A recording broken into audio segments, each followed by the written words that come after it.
चाहे आप पहली बार कोई लीगल इशू फेस कर रहे हैं या आपने पहले भी कोई लीगल इशू फेस किया हुआ है, जब भी कोई लीगल इशू क्रिएट होता है तो सबसे मुश्किल टास्क जो होता है वो ये होता है कि एडवोकेट को कैसे चूज करें। क्या जिस एडवोकेट को आप चूज कर रहे हैं वो सही है, उससे आपको आपके एक्सपेक्टेड रिजल्ट्स मिल पाएंगे।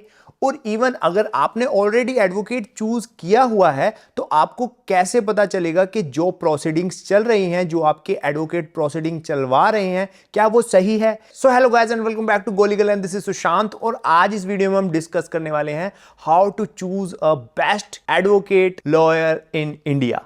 देखो, लोग क्या करते हैं, जब भी कोई एडवोकेट चूज करने जाते हैं ना तो वो देखते हैं कि उसकी एज कितनी है। अगर वो एजेड है, उसके बाल सफेद हैं, तो उन्हें ऐसा लगता है कि एक्सपर्ट होगा और एक्सपीरियंस्ड होगा। बट ऐसा नहीं है। Age is equals to expertise कभी भी नहीं होता। अब मैं बताता हूं कैसे। बहुत से एडवोकेट्स ऐसे हैं जो किसी एक डिपार्टमेंट में पहले जॉब करते थे और डिपार्टमेंट से रिटायर्ड हो जाने के बाद वो एलएलबी करते हैं और एडवोकेसी में आते हैं।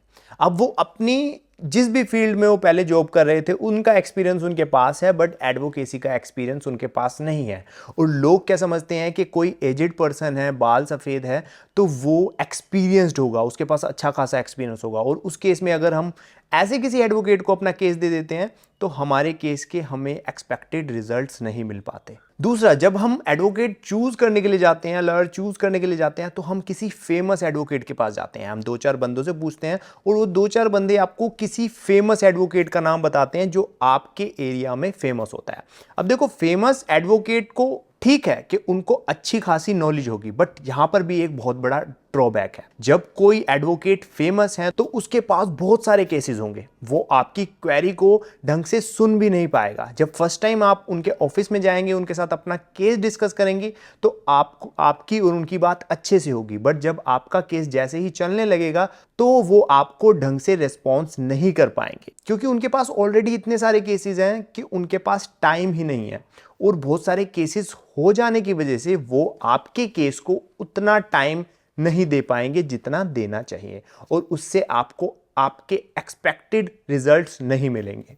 तो एडवोकेट चूज कैसे करें, एक तो ये क्वेश्चन हो गया। दूसरा, आपने ऑलरेडी एडवोकेट चूज कर रखा है बट आपके माइंड में डाउट है, क्या वो एडवोकेट आपकी प्रोसीडिंग सही से चला रहे हैं या नहीं। अगर वो सही से नहीं चला रहे तो आप किस तरह से उन्हें चेक कर सकते हैं। तो उसका भी जो सॉल्यूशन है आज हम इस वीडियो में डिस्कस करेंगे। तो वीडियो को एंड तक देखना कि कोई भी बात मिस ना हो जाए। जब भी आप किसी एडवोकेट को चूज करने के लिए जाएं तो सबसे पहले आपको क्या करना है, आपके डिस्ट्रिक्ट कोर्ट में जाना है और वहां पे जाने के बाद आपको इन बातों का ध्यान रखना। सबसे पहला, एज को बिल्कुल भी ध्यान में नहीं रखना कि उसकी एज कितनी है। उसकी एज ज्यादा हो सकती है, उसकी एज कम हो सकती है, बट एज को आपने एडवांटेज काउंट नहीं करना। दूसरा, अगर किसी के पास बहुत सारे केसेस हैं तो आपको उस एडवोकेट को भी चूज नहीं करना। अगर किसी एडवोकेट के पास बिल्कुल केस ही नहीं है या सिर्फ इक्का दुक्का केस है, थोड़े बहुत केस हैं, आपको उस एडवोकेट को भी चूज नहीं करना। तो फिर चूज कैसे करना है? आप जब भी एडवोकेट के पास जाएंगे तभी जाएंगे जब आपकी कोई लीगल क्वेरी होगी, लीगल इशू होगा। आपको कोर्ट में जाना है और वहां पर जाकर आपकी जो लीगल क्वेरी है वो उन एडवोकेट से पूछनी है कि मेरी ये लीगल क्वेरी है, इसका क्या सॉल्यूशन हो सकता है। पहला, अगर वो आपको ऑन द स्पॉट आंसर कर देते हैं आपकी क्वेरी का, तो मतलब उनको नॉलेज है, वो एक एक्सपीरियंस्ड लॉयर है। क्योंकि एलएलबी करने से आप थ्योरेटिकल नॉलेज तो ले लेते हैं, बट जो प्रैक्टिकल नॉलेज होती है कि प्रोसीजर उस कोर्ट में उस एरिया में किस तरह से चलेगा, वो एक एक्सपीरियंस से मिलती है, प्रैक्टिस से मिलती है। तो अगर वो आपकी जो क्वेरी है, क्वेरी का आंसर दे देंगे कि किस तरह से आपकी प्रोसीडिंग चलेंगी, तो मतलब उन्हें नॉलेज है। और अगर वो आपको ऐसा कहते हैं कि अपने डॉक्यूमेंट्स छोड़ जाओ या आपके पॉइंट्स को मैंने नोट कर दिया है, मैं आपके केस को स्टडी करके कुछ टाइम बाद आपको आपकी क्वेरी का आंसर दूंगा, तो उस केस में उन एडवोकेट के पास मत जाना। क्योंकि बहुत सारे ऐसे एडवोकेट्स हैं, वो ऐसा करते हैं कि उनके पास जब भी कोई केस आता है, कोई क्वेरी आती है, तो वो उस केस को, क्वेरीज को नोट कर लेते हैं। उसके बाद वो किसी और एक्सपीरियंस्ड एडवोकेट से, अपने कोलीग से उस केस के बारे में कंसल्ट करते हैं और उसके बाद वो आपको आंसर देते हैं। और पूरे ट्रायल के टाइम पर, पूरे केस के टाइम पर वो ऐसा ही करेंगे। एक छोटी छोटी क्वेरी के लिए वो किसी और से कंसल्ट करेंगे और फिर वहां पर अप्लाई करेंगे, जिससे आपका केस स्मूथली नहीं चल पाएगा। अब अगर एडवोकेट ने ऑन द स्पॉट आपकी क्वेरी का आंसर दे दिया है तो उनसे आपको उनकी फीस पूछनी है कि फीस कितनी रहेगी इस केस की, और क्या हमें एक साथ फीस देनी है या आधी आधी करके फ़ीस पे करनी है या पर डेट पर फीस पे करनी है, वो आपको नोट कर देना है। तो फीस हर एक एडवोकेट की डिफरेंट हो सकती है, किसी की ज़्यादा हो सकती है, किसी की कम हो सकती है। आपने एक एडवोकेट से अपनी क्वेरी पूछी, उन्होंने आपको जवाब दे दिया। अब आपको दूसरे एडवोकेट के पास जाना है। जब आप दूसरे एडवोकेट के पास जाएंगे, आपको सेम क्वेरी उनसे वो पुट करनी है जो आपने पहले वाले एडवोकेट से पूछी थी। अब वो उसका क्या आंसर देते हैं, क्या वो आंसर सेम देते हैं या अलग देते हैं, जिससे आपको पता चल जाएगा पहले जो मुझे आंसर मिला क्या वो सही था। अगर दोनों के आंसर सिमिलर हैं, मिलते जुलते हैं, तो मतलब दोनों एडवोकेट्स ठीक हैं, एक्सपीरियंस्ड हैं। उनसे उनकी फीस पूछ लेनी है कि उनका फीस स्ट्रक्चर, फी शेड्यूल क्या रहेगा। अब आपको क्या करना है, आपने अपने मोबाइल में ई कोर्ट सर्विसेज डाउनलोड करना है। ई कोर्ट सर्विसेज डाउनलोड करने के बाद आपने जो स्टेट है, यहाँ पर स्टेट सेलेक्ट करना है। स्टेट के बाद डिस्ट्रिक्ट सेलेक्ट करना है।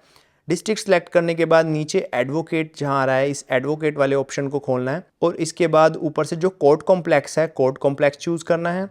उसके बाद सर्च बाय एडवोकेट को सिलेक्ट करना है और नीचे उन एडवोकेट का नाम डालना है और नाम डालने के बाद पेंडिंग केस सर्च करने हैं कि उनके कितने पेंडिंग केसेस हैं, वो आपके पास वो डिटेल आ जाएगी। उसके बाद आपको डिस्पोज्ड केस करने हैं कि कितने केस वो पहले कर चुके हैं, उनको आपने नोट करना है। इससे आपको एक आइडिया हो जाएगा कि उन्होंने ऑलरेडी कितने केस कर रखे हैं और एटलीस्ट उनके पास 50 to 100 केसेस होने चाहिए। और मैक्सिमम कितने केस होने चाहिए, केस मैक्सिमम 150 to 200 होने चाहिए। अगर इससे ज़्यादा केस है तो मतलब उनके पास बहुत सारे केसेस हैं, वो आपके केस को टाइम नहीं दे पाएंगे। इससे आपको पता चल जाएगा ई कोर्ट ऐप से कि उनके पास कितने केसेस हैं, क्योंकि बहुत सारे केसेस ऐसे होते हैं जो ई कोर्ट पर मेंशन नहीं होते। जो हम डिफेंड केस करते हैं, डिफेंड करने वाले केसेस ई कोर्ट पर नहीं आते। अगर वहां पर 150 शो कर रहा है तो उनके पास एटलीस्ट 350-400 केसेस होंगे। और दूसरा, अगर उनके पास 50 to 100 शो कर रहा है तो मतलब उनके पास 100 to 150 केसेस होंगे। तो आपको ये ध्यान देना है कि एटलीस्ट 50 to 100 केसेस होने चाहिए और मैक्सिमम उनके पास 150 to 200 केसेस होने चाहिए ऑन ई कोर्ट ऐप। अब ये हो गया, ये डाटा आपने नोट कर लिया। स्टिल आप डिसाइड नहीं कर पा रहे कि उन दोनों एडवोकेट या उन तीनों एडवोकेट या आपने 4 एडवोकेट चूज कर रखे हैं, उनमें से आपके लिए कौन सा बेस्ट रहेगा। तो उसके लिए मैं आपको आंसर बताता हूँ। आपको क्या करना है, आपको जाना है www.thegoligal.com पे और वेबसाइट पे जाने के बाद आपको लीगल सर्विसेज पे क्लिक करना है और उसके बाद यहाँ पर टॉक टू अस बटन आ रहा होगा, टॉक टू लॉयर, उसके नीचे टॉक टू अस पे क्लिक करना है और अपना अपॉइंटमेंट बुक कर लेना है। उसके बाद टीम आपको कॉल करेगी, आपको सारी डिटेल्स बतानी है और वो टीम आपको हेल्प करेगी आपको परफेक्ट एडवोकेट चूज कराने के लिए। दूसरा, अगर आपका ऑलरेडी कोई केस चल रहा है, आपका केस पेंडिंग है और आपको डाउट हो रहा है कि आपके एडवोकेट सही हैं या नहीं है, आप खुद से नहीं पता कर सकते कि वो प्रोसीडिंग सही चल रही है या प्रोसीडिंग सही नहीं चल रही, क्योंकि बहुत सारे हमारे पास ऐसी क्वेरीज भी आती हैं कि उनसे छोटी छोटी चीज़ के लिए बहुत ज़्यादा अमाउंट मांगा जाता है और वो अमाउंट पे कर देते हैं।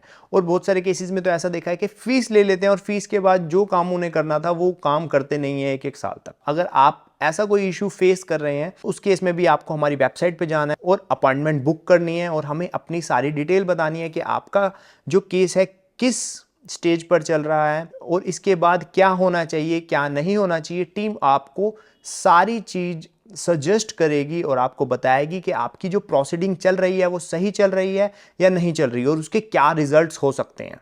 आई होप ये वीडियो आपके लिए हेल्पफुल रही होगी, आपको कुछ ना कुछ सीखने को मिला होगा और आप जान गए होंगे कि आपको अब फ्यूचर में किस तरह से एडवोकेट चूज करना है। अगर आपको वीडियो अच्छी लगी तो इसको लाइक कर देना और अगर आपने गोलीगल को अभी तक सब्सक्राइब नहीं किया है तो आप सब्सक्राइब कर लें।